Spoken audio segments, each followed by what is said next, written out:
beneath the streets of Stockholm, Sweden, is the world's longest art gallery, a 68-mile cavern of culture exhibiting over 150 artists. It also happens to be a metro system that carries nearly 1 million riders a day, turning the morning commute into something truly inspiring.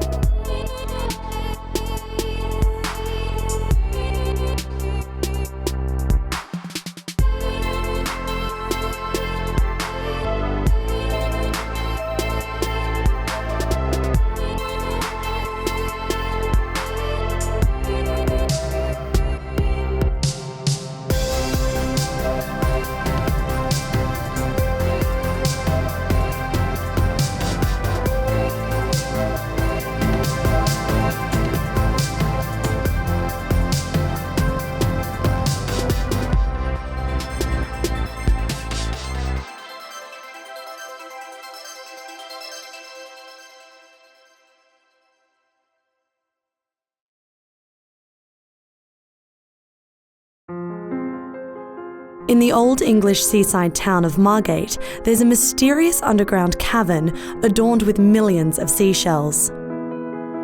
Its winding passages stretch more than 70 feet and are believed to have been constructed in the early 1800s. But no one knows who built them, or why.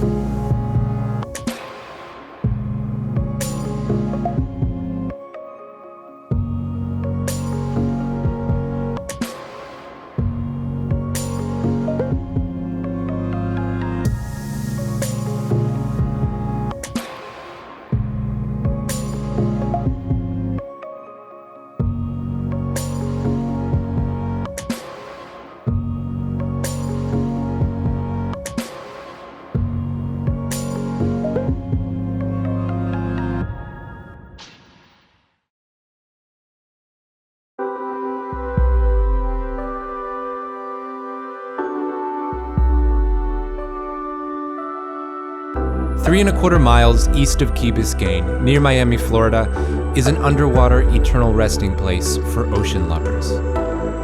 The Neptune Memorial Reef is an artificial, man-made reef that houses the remains of thousands of people. After cremation, ashes are mixed with cement to form features that become part of the reef. The reef's design was inspired by the underwater city Atlantis and includes lion statues, columns, benches, canopies, and podiums. It takes up half an acre and sits 40 feet under the surface of the water. The Neptune Memorial Reef serves a dual purpose as a home to many underwater creatures, fulfilling its mission of creating life after life.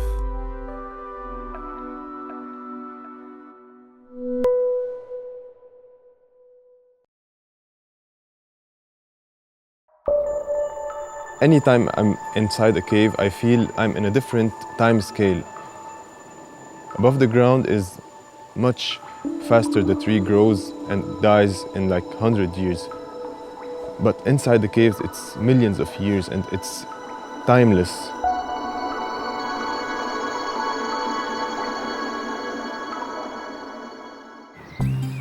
"11 miles north of Beirut, hidden inside a mountain, lies the Jeita Grotto, the pride of Lebanon and one of the most majestic caves in the world.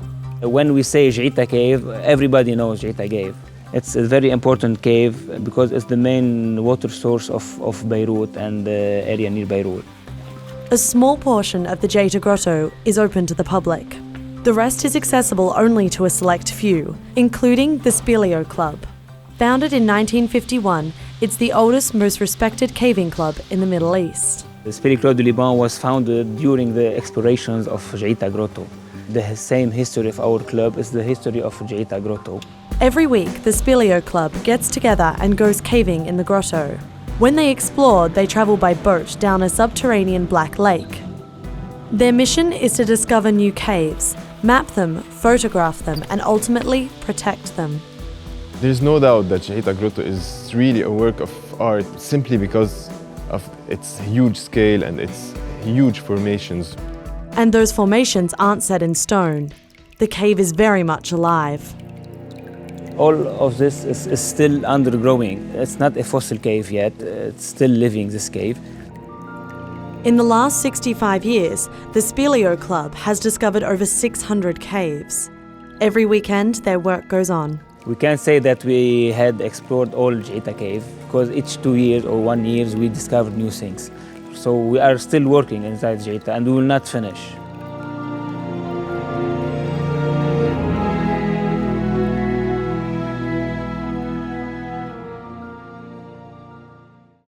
Underneath the Turkish region of Cappadocia, a system of hidden tunnels and caves went undiscovered for 1,000 years, until one man decided to renovate his home.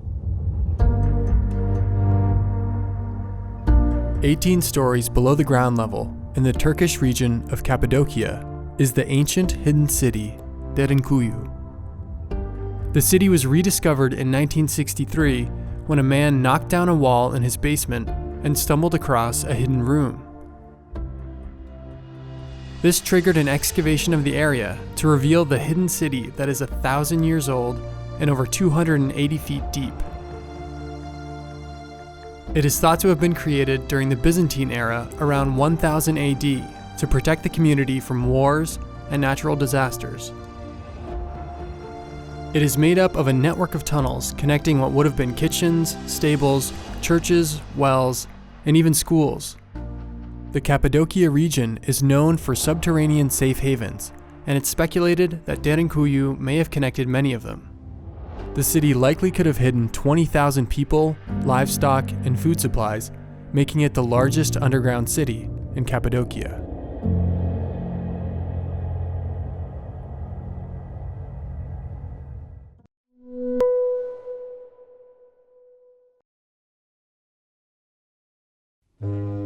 For somebody driving into town the first time, you wouldn't think there was a lot here because 95% of it is hiding underground. People drive in and go, where is the place? I don't understand.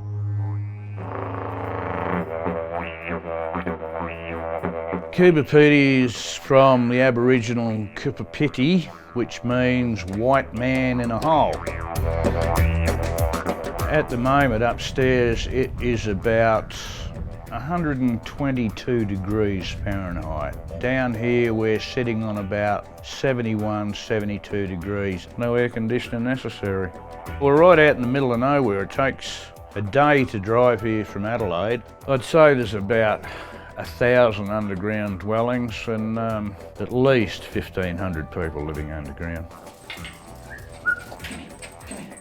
We've got 5 underground churches, we've got underground motels. There's some amazing underground homes here. Many bedrooms, underground workshop, you name it underground, we've pretty well got it.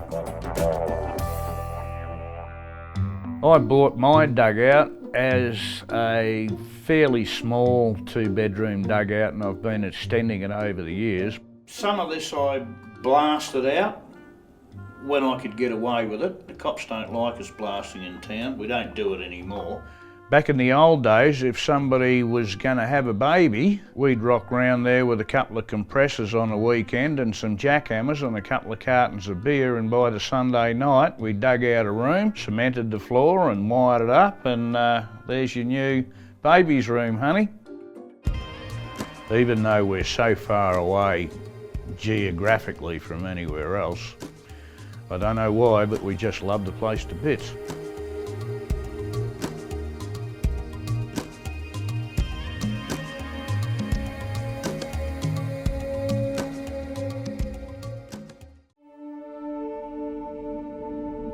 Hidden 150 feet below Kansas City in a 270 million-year-old limestone deposit, more than 1,600 people work in the world's largest business labyrinth.